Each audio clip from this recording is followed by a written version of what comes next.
I have a day job because I'm in Canadian show business, and I like to eat.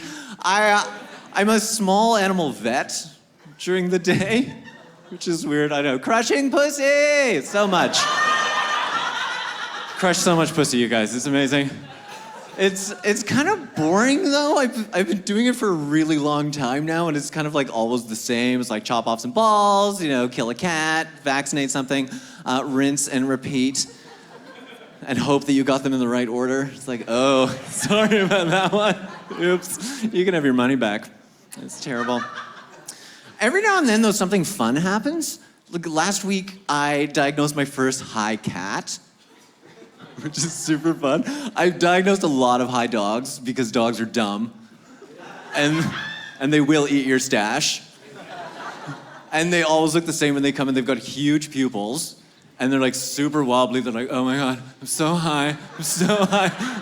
And then they just walk and pee. And that's it. I'm like, all right. And it's classic. And people are always in denial. I'm like, yeah, your dog's high. And they're like, no, he's not high. I'm like, no, he's like 100% high right now. Like he couldn't be higher. And they're like, well, okay, yeah, he might be high.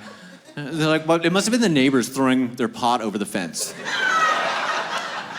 Yeah, because that happens all the time. You're like, man, I'm done with this. I don't want to smoke this. What are you talking about? But high cats, it turns out they look like they're about to die. This woman brought in this cat.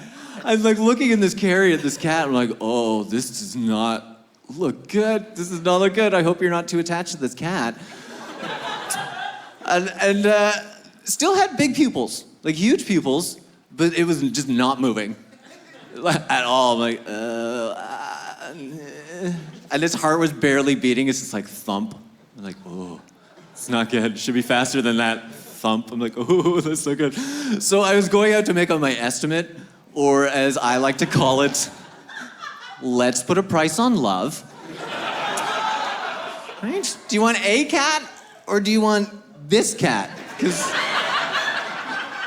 I can get you a cat for like $5, but if you want this one, it's gonna be more expensive. But in my hungover fog, this like light bulb goes off in my head. I'm like, oh shit, I think I know what's going on. And I walk back in, I'm like, excuse me, is there any chance your cat got into some pot? And the woman's face just like fell. She's like, there's a very good chance my cat got into some pot. I'm like, okay, then she's gonna be fine. Just take her home, put her in a dark room with some Doritos and some Pink Floyd. It's gonna be, she's gonna make it. It's gonna be fine. I'm a terrible vet. Come, yeah, bring your pets to me. It'll be fine. It'll be fine. It won't be. Oh God.